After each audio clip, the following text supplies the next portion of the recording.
Very first step, before you start the brake portion of anything on this vehicle, you want to put it in brake maintenance mode, which to do that, all right, we're going to get in the vehicle, we're going to turn the key on, we're going to go ahead and press down on the accelerator pedal, we're going to press in on the electric brake switch, you're going to go ahead and touch the brake pedal all the way to the floor, release, and cycle the key off and back on.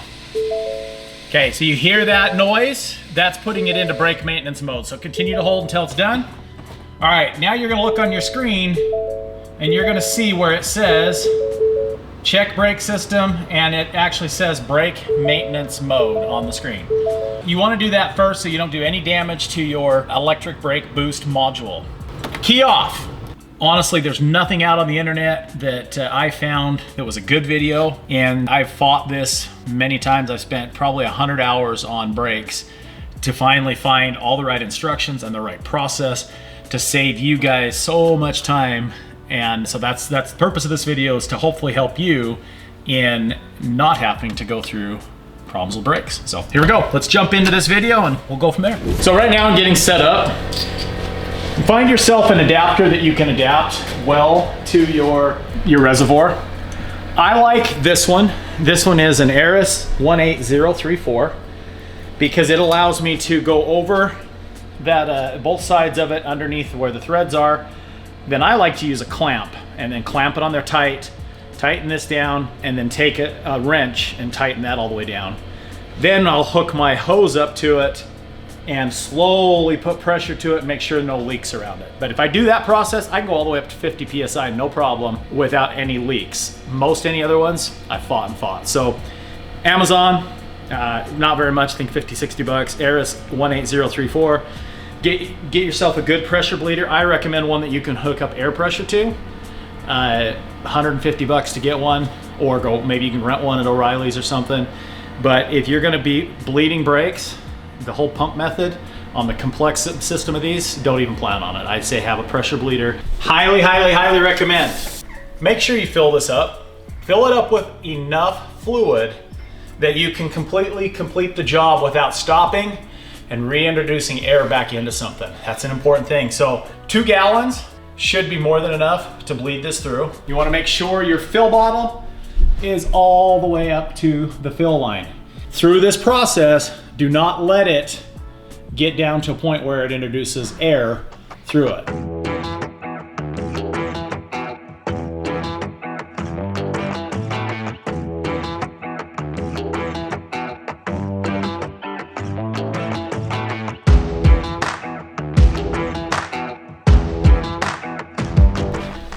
The next thing we're gonna do now that we're done, everything's put back together, the brake's full of air, we're gonna go ahead and take it out of brake maintenance mode. Okay, so same procedure as putting it in brake maintenance mode with one slight addition.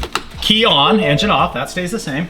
Accelerator in, but now instead of pressing in on the switch, you're gonna pull out, press in on the brake, let off the brake, cycle key off, cycle key right back on. And it now takes it out of brake maintenance mode. Continue holding.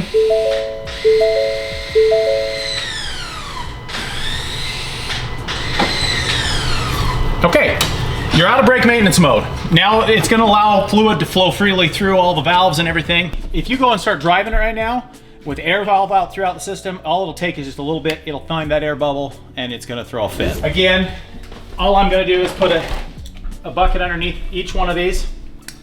I'm gonna go ahead and open up the bleeder valve. And at first, it's gonna kind of spit some air because this caliper is completely full of air. You know, we've probably filled this full of fluid, or it's gonna mostly be there, but we kind of need to let it go and push that air up and through. So I'm gonna leave that open. So right now, we replaced all of those lines. We're letting it bleed through. We're letting it fill back up the caliper, so nothing's gonna flow for a minute. I'm gonna go ahead and open the other ones. Brake fluid is very corrosive, so if you do spill it on your paint or on something you do not want it to eat and corrode, I recommend you get it cleaned up. So the book says between 30 and 50 PSI. I kind of like more, so I'm gonna go on the 50 line. If I feel like it's pretty good and tight, I'm gonna actually close this valve right now. Now I'm gonna go ahead and send pressure up to the master cylinder. So I'll open this valve, close that valve. So you see it's pushing all that fluid up. I'm looking at my gauge. I'm right at 50. Meanwhile, I'm gonna just go ahead and put a little pressure to my master cylinder here. I'm gonna make sure I don't have any leaks. Now that we got some fluid coming, let's shut them off. I'm gonna come back up here. I'm gonna look at my fill level. I'm gonna loosen this to where it's actually gonna relieve some pressure. And then I'm gonna turn this on ever so slowly.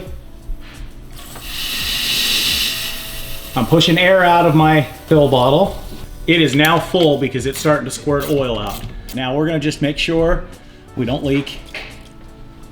All right, with that open and no leaks up here, I've got 50 PSI throughout the entire system. Before we do a complete pressure bleed, we're gonna go ahead and take our fill bottle. You can make one of these by taking a soda bottle, putting a lid, cutting a hole in it, putting a hose through it, making an adapter to hook to it. But first thing you want to do is add some fluid. It wants you to have enough fluid to where your hose is actually completely submerged. So we're going to do this. I'm going to pull this tube out a little bit. That's going to be at the bottom. We're going to take some brake fluid. Amy's bringing it to me. Okay, so you don't need a lot in there. We're going to hold on to that bottle. The tube is all the way in there. You can see it, it's submerged. We're gonna go ahead and start. Important order. We start at the rear passenger side. Then we're gonna go from there to the rear driver's side. Then we're gonna go from the driver's side over to the passenger side front, and then to the driver's side front.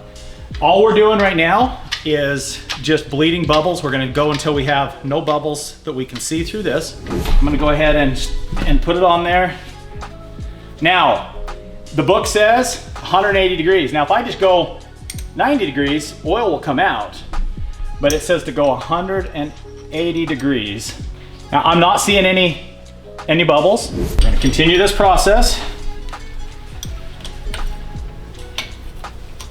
of 180 degrees. Okay, I see air bubbles. I can actually see it on my tube right there yet. Air bubbles are kind of coming out, so that's good. That's what you want.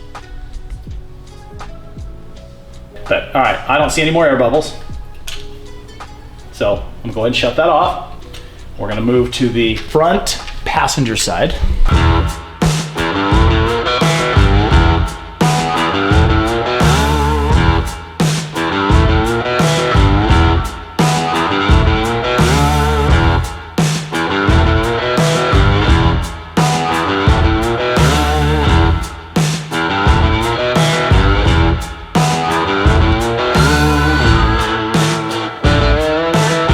Under pressure, leave it under pressure. We're gonna go into the vehicle and I'm going to apply the brake. I'm gonna release the brake, the parking brake. I'm gonna apply it, release it. I'm gonna do that 5 times and then I'm gonna bleed passenger side rear. Then I'm gonna come back in, 5 times actuate it, and I'm gonna do the right side.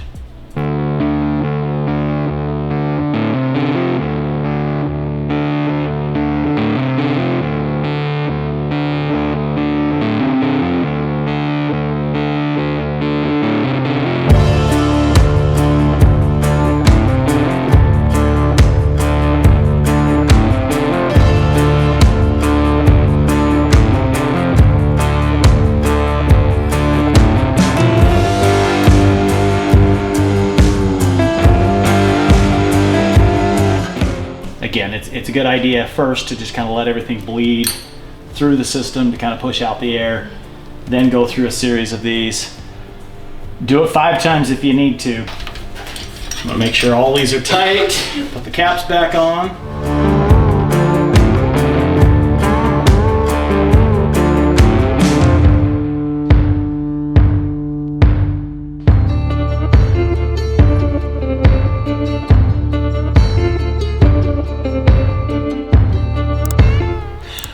so at this point, we're gonna throw the wheels back on. We're gonna go test drive it, make sure no lights come on if you gotta bleed it a little bit more. So I would say plan on the bleeding process being anywhere from 2 to 4 hours of a process.